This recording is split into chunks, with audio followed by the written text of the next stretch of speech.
तो द्रव का पहला गुण की अगर हम लिक्विड के पहले गुण की बात करेंगे तो यहाँ पर पहला गुण को हम कहते हैं पृष्ठ तनाव कहते हैं। पृष्ठ तनाव, पृष्ठ तनाव को अंग्रेजी में कहते हैं सरफेस टेंशन कहते हैं, सरफेस टेंशन कहते हैं। दूसरा गुण है, दूसरा गुण को हम कहते हैं केशिकत्व कहते हैं, कैपिलरी कहते हैं, केशिकत्व कहते हैं। और तीसरे गुण को हम उत्प्लावन कहते हैं, उत्प्लावन कहते हैं। ये तीन ऐसे गुण हैं जो केवल और केवल द्रव के अणुओं पर काम करते हैं। पृष्ठ तनाव, केशिकत्व और उत्प्लावन की बात करते हैं। हम सबसे पहले देख रहे हैं इस पृष्ठ तनाव को देखते हैं।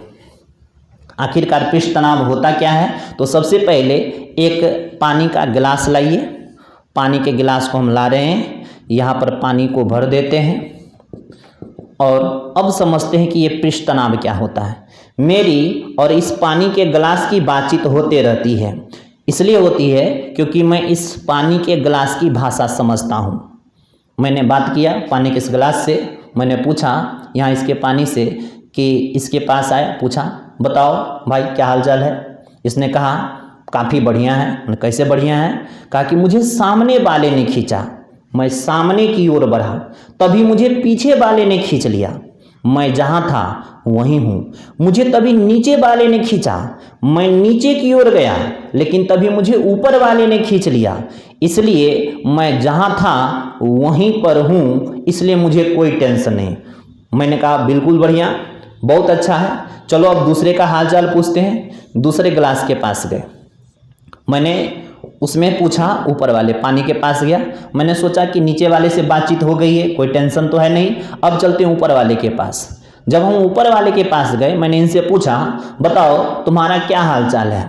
इसने कहा कि मत पूछो, बहुत गड़बड़ है। मैंने क्या हो गई तुम्हें, कौन से दुख आ गए जीवन में? इसने कहा कि मुझे सामने वाले ने खींचा, मैं सामने की ओर बढ़ा, तभी मुझे पीछे वाले ने खींचा, मैं जहाँ था मैं वहीं पर हूँ, लेकिन मुझे तभी नीचे वाले ने खींचा, मैं नीचे की ओर बढ़ा। इसी बात का टेंशन है कि मुझे अभी तक ऊपर से किसी ने नहीं खींचा। तो ये जो पानी की सतह है, इस पानी की सतह को जब नीचे खींच देंगे तो पानी इस तरह से दिखाई देगा। पानी के सतह पर आई इसी टेंशन को, पानी के सतह पर आई इसी तनाव को हम पृष्ठ तनाव कहते हैं। अब ये जो पृष्ठ तनाव होता है, ये पृष्ठ तनाव दो चीज पर डिपेंड करता है। पहली चीज है कि यह टेम्परेचर पर निर्भर करते हैं, तापमान पर निर्भर करते हैं, और दूसरा होता है यह अशुद्धि पर निर्भर करता है। इससे काफ़ी अधिक प्रश्न जनरल कंपटीशन में पूछे जाते हैं। तापमान पर कैसे निर्भर करेगा? तो जब भी तापमान को आप बढ़ा दीजिएगा, जो इंटरनल मॉलिक्यूल फोर्स की दूरियां होती है, कोई भी पदार्थ एक दूसरे अणु से जिस बंध से बंधे होते हैं, उसी बंध को अंतर आणविक बल या इंटरमॉलिक्यूल फोर्स कहते हैं। ये जो इंटरमॉलिक्यूल फोर्स होती है, टेम्परेचर बढ़ दिए जाने पर ये बंध कमजोर पड़ जाते हैं, और कमजोर हो जाने के कारण इसकी दूरियां बढ़ जाती है। मतलब टेम्परेचर बढ़ेगा तो द्रवों के अणु जो होते हैं, द्रवों के अणु वो दूर हो जाएंगे।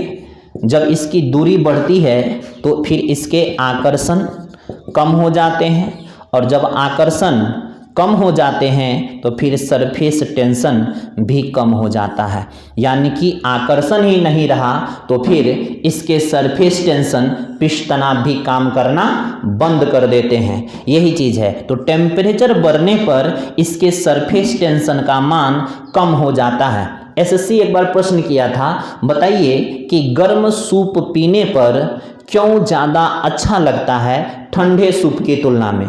गर्म सूप को जब कोई व्यक्ति पीता है तो वह उसको काफ़ी बढ़िया लगता है ठंडे सूप की तुलना में। तो सबसे पहला सवाल है कि ये गर्म सूप पीने पर व्यक्ति को अच्छा क्यों प्रतीत होता है। तो ये व्यक्ति का जुबान हो गया, और जैसे ही आपने इसके ऊपर गर्म सूप को डाला तो सरफेस टेंशन अगर बढ़ा हुआ रहता तो ये कम एरिया पर पानी को या सूप को सीमित करके रखते, लेकिन क्या हुआ कि सूप को आपने गर्म कर दिया है और गर्म होने पर सरफेस टेंशन का मान, पृष्ठ तनाव का मान कम हो जाता है। इसी वजह से यह सूप क्या करेंगे, पूरे जुबान को भिंगा देगा और जब पूरे जुबान पर यह फैलेगा तो पूरे जुबान पर स्वाद उत्पन्न करता है। यही वजह होती है कि गर्म सूप ठंडे सूप की तुलना में काफी अधिक स्वादिष्ट प्रतीत होते हैं। ये था सरफेस टेंशन पर पड़ने वाले पहला प्रभाव, यानी कि तापमान के बढ़ने पर सरफेस टेंशन का मान बढ़ जाता है। और दूसरा क्या होता है, तापमान के बढ़ने पर सरफेस टेंशन, पृष्ठ तनाव कम हो जाते हैं। और दूसरा को कहते हैं हम अशुद्धि कहते हैं। अशुद्धि का मतलब होता है कि अगर आप शुद्ध पानी में कोई भी अतिरिक्त पदार्थ मिला देते हैं तो वह अशुद्धि कहलाती है। जैसे अगर एक गिलास हम शुद्ध पानी लेते हैं, इसके अंदर नमक डाल दिए तो नमक अशुद्धि हो गई। अगर आपने इसके अंदर साबुन डाल दिया तो साबुन अशुद्धि हो गया। अगर आपने इसके अंदर चीनी डाल दिया तो चीनी अशुद्धि हो गया। पानी के अंदर अतिरिक्त अन्य कोई भी पदार्थ द्रवों में आप अगर अलग से मिला देते हैं तो वही अशुद्धि कहलाती है। और अशुद्धि के बढ़ने पर भी पृष्ठ तनाव का मान कम हो जाता है। अशुद्धि के बढ़ने पर पृष्ठ तनाव का मान कम हो जाता है। कैसे, तो देखिएगा, जैसे यह साफ पानी था या गंदा पानी ही थे, अगर हम यहाँ पर पानी देखते हैं तो इस पानी पर मच्छर के लार्वा अपने अंडा को यहाँ पर रखा हुआ था। मच्छर अपने अंडे को छोड़ दिए, उसका लार्वा इस पर आराम से तैर रहा था। लेकिन इस पानी पर हमने केरोसिन तेल को छिड़क दिया।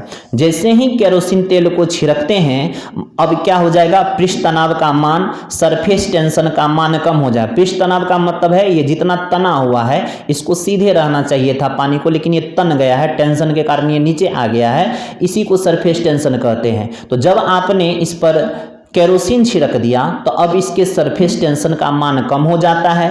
मच्छर के लार्वा अपने हाथ तो रखते हैं, लेकिन जैसे ही इसके ऊपर हाथ रखता है केरोसिन के ऊपर, उसके हाथ फिसल जाते हैं और सूट क्या होता है, केरोसिन में डूब जाता है और वहीं उसकी मृत्यु हो जाती है। इसलिए गंदे जगहों पर जहां पर मच्छर के पनपने के चांसेस अधिक होते हैं, उस जगह पर केरोसिन तेल छिड़क दिया जाता है। यह पहला चीज है। तो इसको हम लोग कहते हैं पृष्ठ तनाव कहते हैं। अब चलते हैं हम दूसरे गुण की ओर। दूसरा गुण कहलाता है जिसको हम कहेंगे केशिकत्व कहेंगे। तो केशिकत्व को शुरू करने से पहले आप लोग इसको नोट कर लीजिएगा। पहला पॉइंट लिखते हैं, हेडिंग दे देंगे पृष्ठ तनाव, और पृष्ठ तनाव में फर्स्ट पॉइंट हम लोग देखते हैं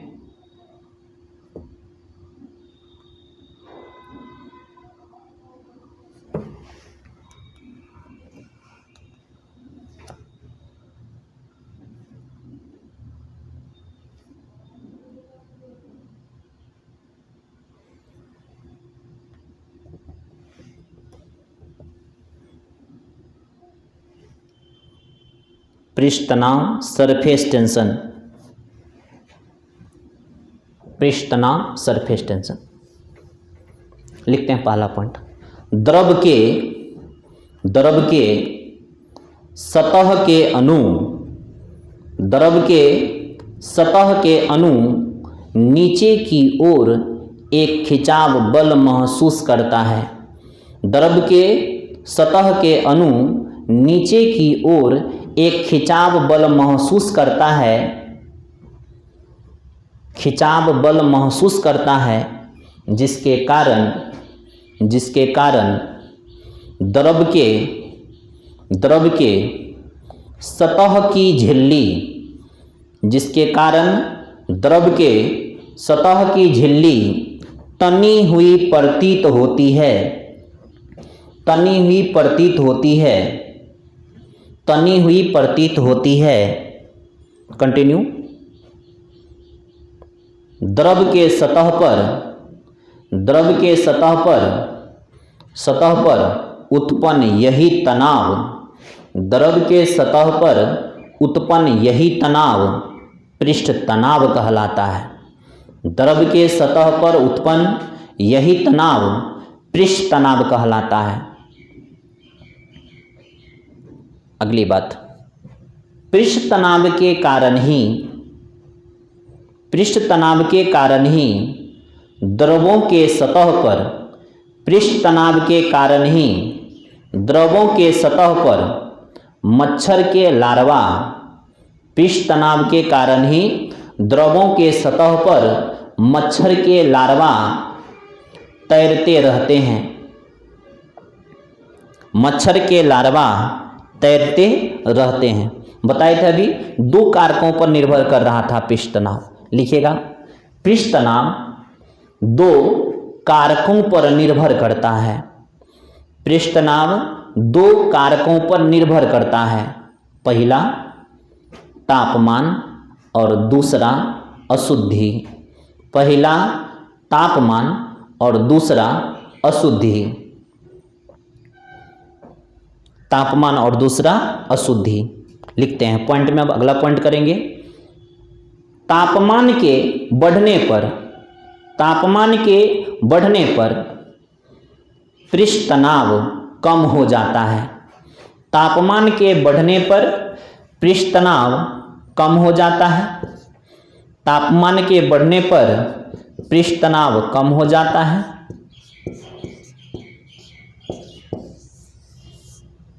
तापमान के बढ़ने पर पृष्ठ तनाव कम हो जाता है। यही वजह है कि ठंडे सूप की तुलना में, यही वजह है कि ठंडे सूप की तुलना में गर्म सूप अधिक स्वादिष्ट लगते हैं। ठंडे सूप की तुलना में गर्म सूप अधिक स्वादिष्ट लगते हैं।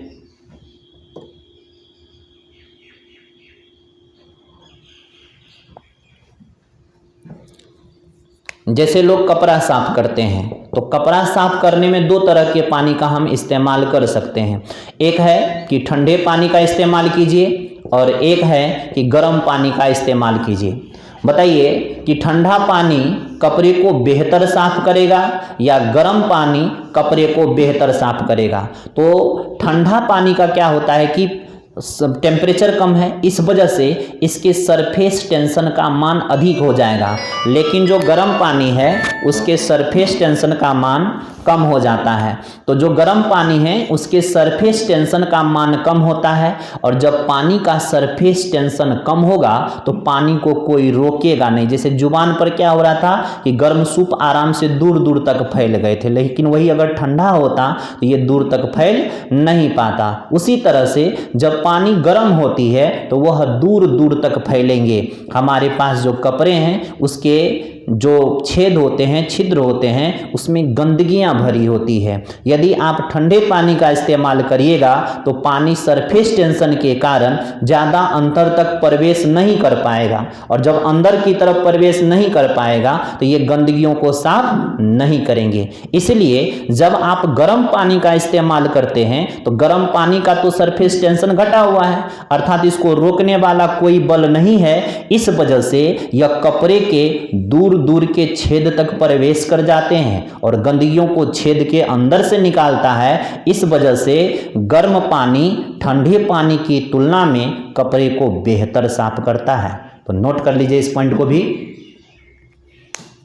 गर्म पानी ठंडे पानी के तुलना में, गर्म पानी ठंडे पानी के तुलना में कपड़े को बेहतर साफ करते हैं। गर्म पानी ठंडे पानी के तुलना में कपड़े को बेहतर साफ करते हैं।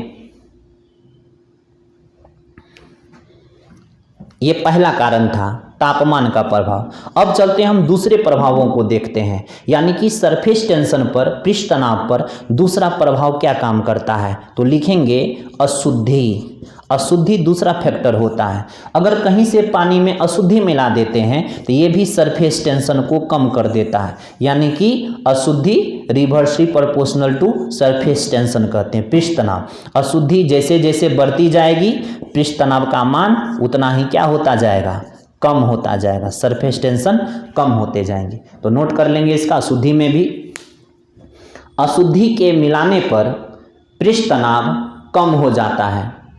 अशुद्धि के मिलाने पर पृष्ठ तनाव कम हो जाता है। अशुद्धि के मिलाने पर पृष्ठ तनाव कम हो जाता है। इसी कारण से साबुन के बुलबुले बड़े बनते हैं। इसी कारण से साबुन के बुलबुले बड़े बनते हैं। बुलबुले बड़े बनते हैं। साबुन के बुलबुले बड़े बनते हैं। अगली बात,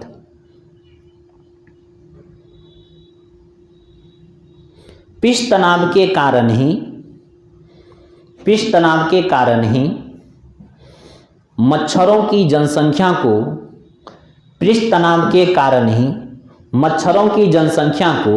नियंत्रित करने के लिए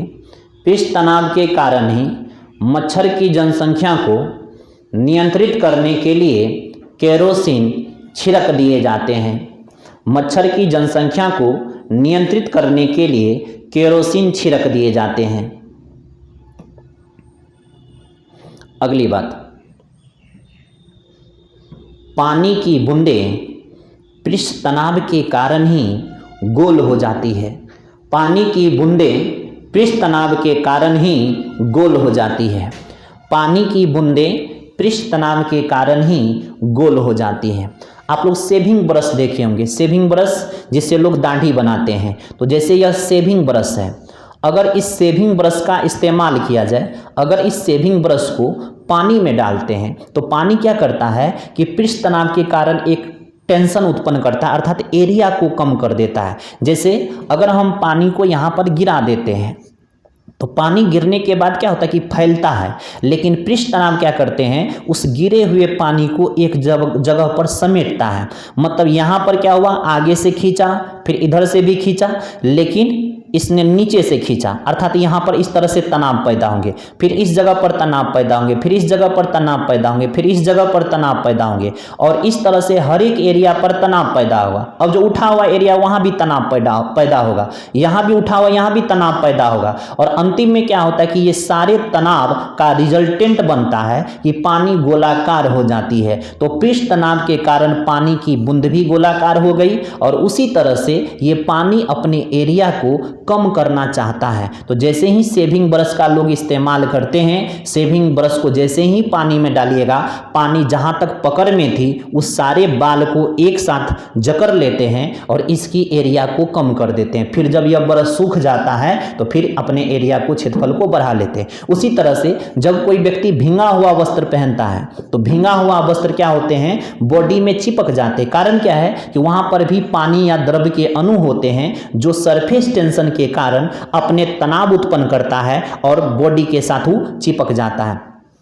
तो यहाँ पर जो भींगा हुआ ब्रश होता है वो भी पृष्ठ तनाव के कारण ही चिपक जाते हैं। इसको कई तरह से लोग डिफाइन करते हैं, कई तरह से समझाते हैं। जैसे हम एक एग्जाम्पल लिए इस ग्लास के पानी का कि यहाँ पर इसको सामने से भी बल पड़ा, यहाँ से भी पड़ा, लेकिन नीचे से जैसे ही बल पड़ता है, ये नीचे के बल के कारण नीचे की ओर एक तनाव महसूस करते हैं। तो द्रव के सतह पर आई इसी तनाव को पृष्ठ तनाव कहते हैं। तो पानी की बूंदें हैं वो भी गोलाकार पृष्ठ तनाव के कारण हो जाती है। वास्तव में सरफेस टेंशन का मतलब है कि द्रव का सतह को छोड़ करके, द्रव जिस चीज की सतह से जुड़ा हुआ है उस सतह को या सरफेस को छोड़ करके बाद बाकी का एरिया पृष्ठ तनाव के कारण अपने आप को कम करना चाहता है। इसी वजह से ये गोलाकार हो जाते हैं। जैसे हाथ पर पानी है तो पानी के जो, जैसे यहाँ पर हम हाथ के नीचे में पानी रख देते हैं तो पानी जैसे ही हाथ से चिपकेगा तो जो सतह हाथ का पानी से सटा हुआ उस सतह को छोड़ करके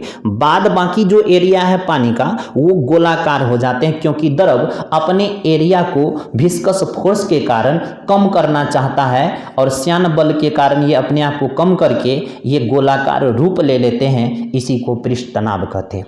इसी पृष्ठ तनाव का थोड़ा सा ज्यादा विकसित रूपांतरण केशिकत्व में भी होता है। केशिकत्व की क्रिया जब कैपिलरी को पढ़ेंगे तो कैपिलरी में भी सरफेस टेंशन का इस्तेमाल होगा। सरफेस टेंशन को हम थोड़ी देर बाद देखते हैं।